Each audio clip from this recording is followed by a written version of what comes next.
Welcome, hobby friends, to another episode of Hobby Talk. I'm here with Steve Hart of Baseball Card Exchange. Steve, thank you so much for the time today and for talking with us. I know you're an incredibly busy person, and I'm really glad that we had the opportunity to talk. And my favorite topic, of course, unopened. So thank you for joining us.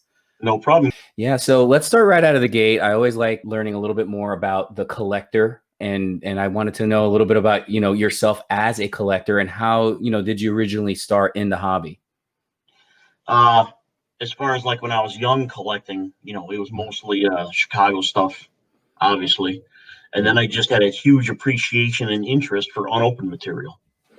Of course, it was modern. I didn't know much about older stuff even existing, but it just intrigued me, the whole idea of stuff being unopened and keeping it sealed that way and not ripping it open like all my friends did. Yeah, it's interesting, right? I mean, there was like this historic aspect, right, to the unopened piece, like, and it extra to me, it's an insane amount of discipline that's needed to not open a pack, especially during your youth. So kudos to you. Oh yeah, people. I mean, that's the whole idea of baseball cards was ripping them Yeah. open. So the whole idea when I kept them sealed, my friends thought I was nuts. Who's laughing now, right, Steve? Yeah, exactly. Yeah. Oh, awesome. So tell us then a little bit about, let's go right into BBCE here. Can you just give us a little history about BBCE? When did it start, and how has it evolved to current day? Let me see. Well, late '80s, I was going to Purdue and I hated it.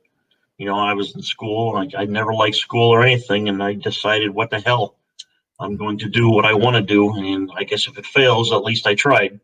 And that was almost 30 years ago today, October 1st, 1990. We've been open about 1 year and 1 month, and can't regret any step I ever made along the way. Oh yeah, yeah. I mean, again, to the forward thinking that you had, to understand, the where the hobby was heading and how important unopened material would be to part of that hobby. I commend you for that because, I wouldn't be. I honestly don't, and I mean this sincerely. I don't think I would be the hobbyist I am today if it wasn't for an outlet like yours, Steve. Oh, well, I Um, appreciate it. yeah, and I think I speak for a lot of us on these Facebook groups. If your ears are ringing, it's for good reason. We were always raving about you and your site and the services you provide. So kudos to you. Thanks. The service we provide and everything, it's, kind of embarrassing because I just, every day I go to work, put my head down and do the best I can. And I guess what's come out of it is this. So, Yeah. Well, speaking of the site BBCE, can you give us a little information about what we can let's take more of a one-on-one perspective. Obviously, I know your site like the back of my hand, but for anybody who hasn't visited your site, what can they routinely find on it? our site is pretty much only unopened material. So, a little bit of sets, vintage sets, pre 1990, but 99% of what we have on the website is unopened material. Okay. As far as like memorabilia and vintage singles, we pretty much use eBay as that platform. But our website is completely all of our unopened material. And regarding the unopened, is it concentration on baseball? Or are you touching all the major sports and even on sports? Uh, yeah, we touch all the major sports. Baseball and football are the biggest, Mm-hmm. obviously for reasons that hockey didn't. There wasn't such a huge following for hockey, and Mm-hmm. lately it's been the strongest sport. And basketball pre 1970, there really was no unopened basketball, so it's Yeah. primarily baseball and football. But we, whatever we get, we try to find it and put it on. Yeah, yeah. I'm going to touch into the hobby explosion later with you in this interview, Steve. But I'm very curious on your insight. But before we get into that, let's talk a little bit about to me, one of my favorite pieces that you're offering currently on your site, and that's your authentication services. Can you outside of explaining a little bit of what that entails, can you get into like when you started, the history of it, and how it's evolved to current day? And even like the sticker variations, the different seals you've used through the years, etc. 20 years ago, we used to wrap our boxes, and the only reason we did it was for security and protection in shipping. So the box didn't blow out or bounce around too bad. And Right. then we'd just put our business card in the bottom. And basically that was just for saying, hey, we're definitely not playing around with bad material and then going to put our name on it. So that was the idea of putting the business card on there. And then for advertising also, because as it Right. changed hands, people would see where it came from and stuff like that. And then I'd say about 10, 12 years ago, some of my friends and closer friends in the business asked me if I could, wrap their stuff for them. And of course, I did it for free, no problem. But Right. then I started getting more people to ask, can you go look at my stuff and wrap it? Can you look at my stuff? And of course, we had to start charging for it because it started to take up a lot of time. Right. And then over the years, I got some good employees who have some good ideas, and especially Rick started coming up with the idea of, we better start using a shrink wrap that has our logos in it. Right. And then we better start using a hologram, a serial numbered hologram for the more expensive stuff. Right. Because obviously every step we take, there's a counterfeiter out there trying to keep up with it, or, trying to do what they can to imitate the stuff. Right, right. Yeah, I mean that's exactly what I was thinking right now is, in this game, in this hobby, excuse me, you have to stay one step ahead of the game because counterfeiters, to your point, when they see a premium, they would likely pounce on the idea of of creating, their own version of your shrink wrap, right? Oh yeah, I know of people in this industry whose whole purpose is to beat me, beat PSA, Mhm. grading cards, beat the autograph authenticators. It seems like that's their whole purpose in the business. Yeah. So we just try to stay a step ahead. Yeah. Yeah, it's a shame. It's an unfortunate reality of our hobby, but fortunately, folks like yourself have done a fantastic job of keeping everything on the ground, so to speak, and keeping the faith that we all have in the authentic material that's out there. It's a great service you're providing too on the authentication piece. Well, I appreciate it, and like I said, I go to work every day and do the best I can. So I'm trying all the time.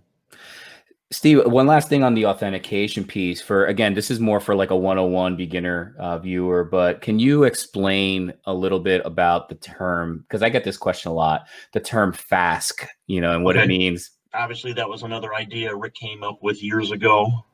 We authenticate wax, cello, rack boxes, and you know, there's no way to really tell if the box has been looked through by somebody else.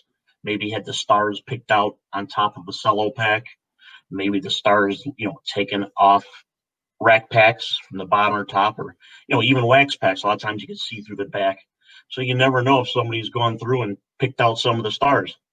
Uh, you also don't know if the box was built.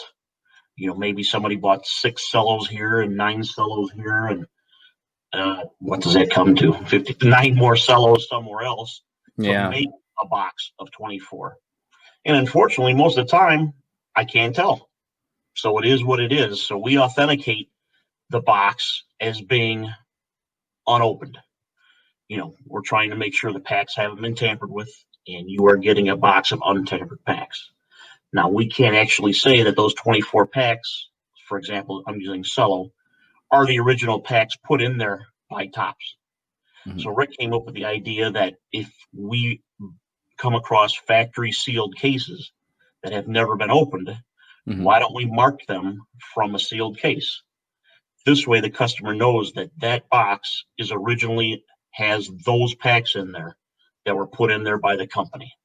So that way, you can be sure nobody has looked at it for the stars on top or bottom, or the people that know sequencing of where to Right. find the rookie Hall of Famers in a pack. Yeah. So that's about the only way you can be guaranteed to know you're getting a fresh, untouched, unmolested box of cards. Yeah. And, one thing, and I'm sure you know this, you've seen it yourself, but the FASC premium that's out there has started to grow in the last few years, especially almost exponentially for that very reason of just, especially for the intermediate and expert hobbyists that wants that, if they're going to open their own box, right, that thrill of the hunt to get for me, for instance, I love cellos with star power in the front and back. well, yeah, I'll pay the extra for the Fask, even if I swing and miss, so to speak. But to know that that came from the factory that way, and I have a chance to get that star rookie showing in the front or the back, that means that much more to me. So I will pay the premium without question. Yeah, and the thing about fast boxes too is we are very, very, very strict on what constitutes a sealed case, either by Tops, Upper Deck, Fleer, Donruss, etc. Yeah. Otherwise this Fask has no real meaning if we're not going to enforce what's very strict on a Yeah. sealed case. I mean, I've upset a lot of people, who have said, but I'm the one who opened the case back in 1982. Well, that's not good enough. I have Yeah. to be the one to open the case for it to get that, designation. Yeah, you just I was about to ask you, when you say strict, I assume you mean that you're literally the one peeling that piece of tape off that Topps put on that said year, correct? Yes, I have to be the one to do it. I can't take a third party's opinion that, so and so said it was, or Hmm. I think I did it back in the day. That otherwise this will go all out the window and have no meaning if I just start taking people's words for, Yeah. the other rule of thumb we have is if the tape or the seal is partially broke, Hmm.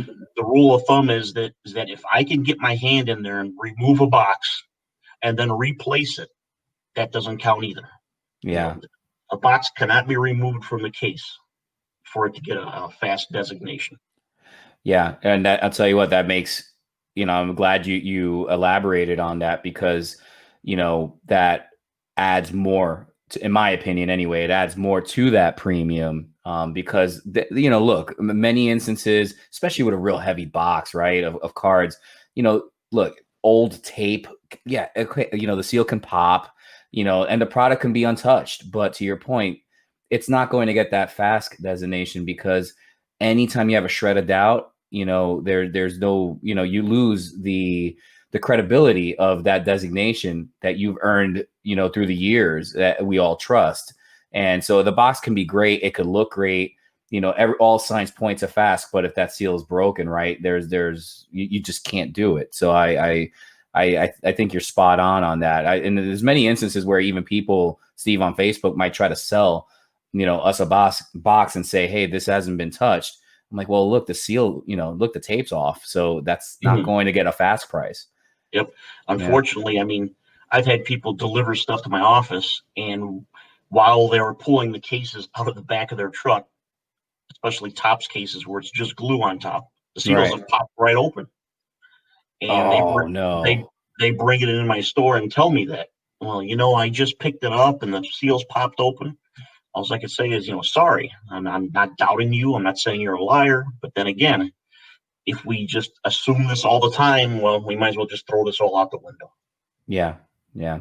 It's a bummer for them, but I'm glad you do that, Steve. I speak for all us hobbyists. To me, it's such an important piece to us unopened collectors. That and I like the fact, I really do, that you have these strict standards.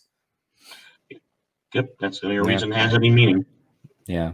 So let's talk a little bit about product popularity now, Steve. What has been some of the most popular product customers are looking for these days? I guess it's a two-tiered example. For the people who can afford it, it seems like 80 through 85 in baseball and football. You could tack on 86 football has been the strongest market. Yeah, last year at the National, I did an interview and they asked me, well, what's going to be the next big thing? And of course, I'm not good with these questions and predicting the future. And I said it's going to be 80s for the reason that the 70s are getting kind of difficult to find, and Mm-hmm. it's getting out of a lot of people's price range. Yeah. So I said I think it's going to trickle into the 80s. And of course, this year the 80s have gone crazy. Yeah, Uh, that's an understatement, yep, especially with 83, right? yep. And Yeah. then you have this growth in basketball that's unopened that's just unbelievable. So, that's Yeah. another aspect of it. And then you have the 87 through 1990 stuff, which Hmm. is a lot more affordable for everybody, but seems to be a huge demand also. Yeah. Yeah. I mean, I honestly think, I look at it, I think 87, 89, and 91, those products in particular, I've seen a massive uptick post-COVID. Just me personally, Yeah, those oh are, yeah. And I know there's a lot of connection to the star power those particular sets have, Hall of Mhm. Famers, et cetera. But I mean, I would honestly say like a year ago, I was ripping those packs without question with my son. And now I'm like, hey, we need to pick something else. And it's affordable for everybody. It's Yeah. not out of range. And Yeah. of course, I'm leaving off the pre-79 stuff, but that Yeah. stuff sets records every time it comes for sale. Agreed. Yeah. Yeah. I'm glad I bought my 78s when I did, Steve. Yeah, yeah. Who would have thought that the value would be like it is now? Yeah, it's insane.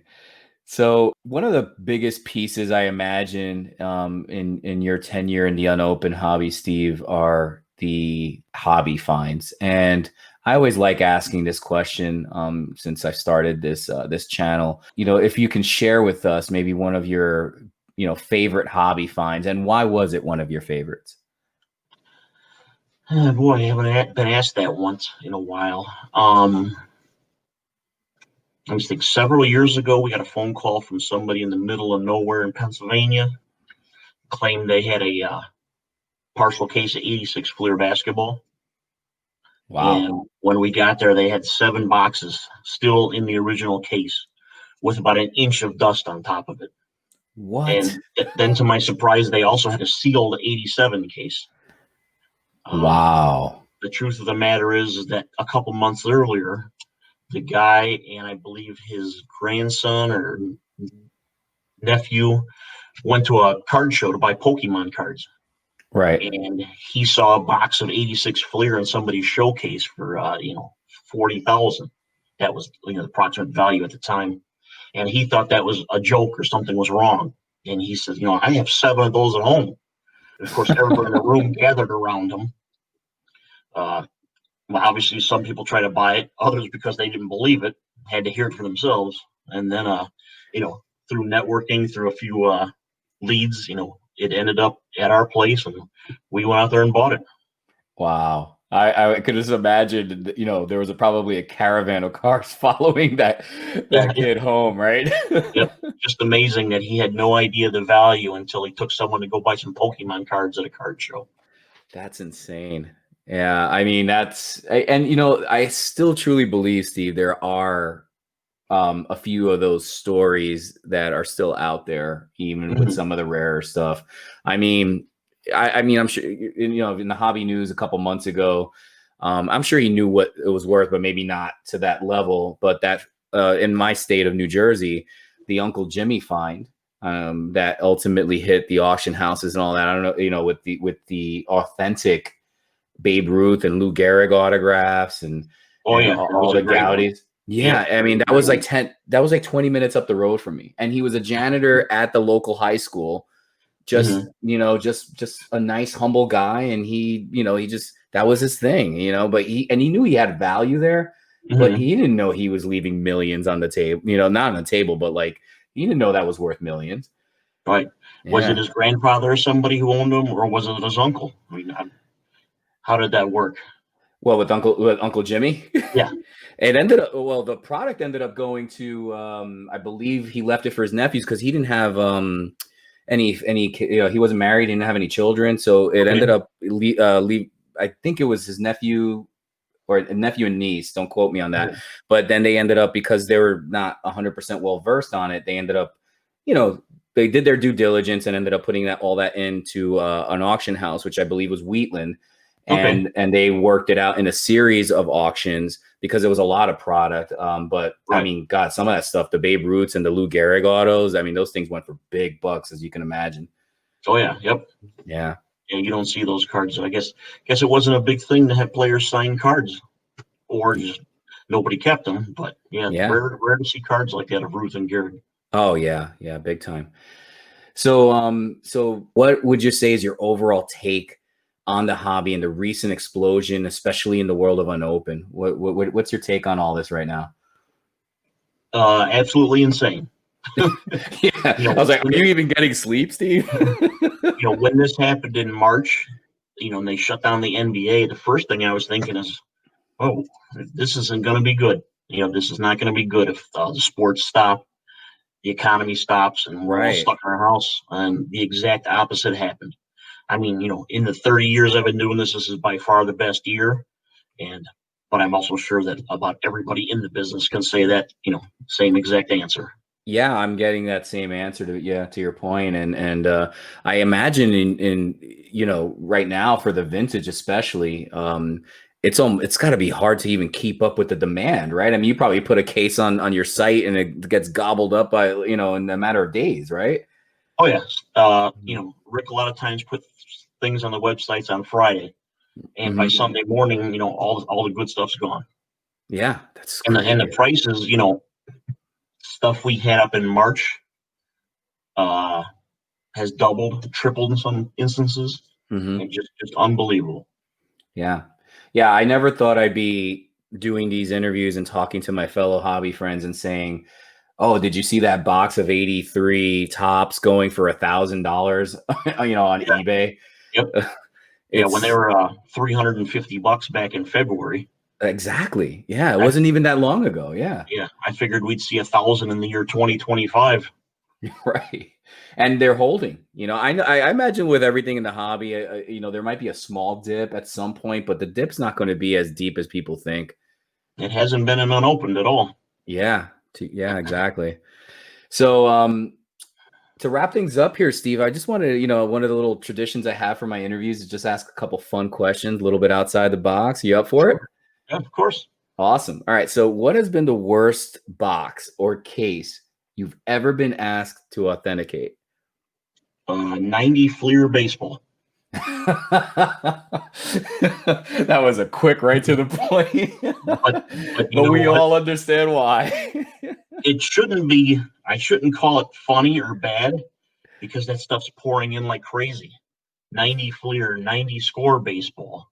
Um, the other day I did a massive order of Desert Shield boxes.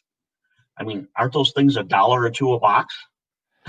Oh man. Not the 1991 Desert Shield with a little foil. I'm talking that Desert Shield stuff, the camouflage looking card that's a buck Oh, a pop. okay. Yeah, you lost me there for a second. I was like, no, that stuff's pretty rare, Steve. No, no, I mean, it's unbelievable the amount of, 88 tops rack packs without stars showing. Those are, I guess those should be a quarter a pack at your local card shop. I don't know, but that stuff is pouring in to have people authenticate it and wrap it. And they're asking you for the foam and everything. Yeah, I mean, that's probably the biggest reason for the huge backlog we have.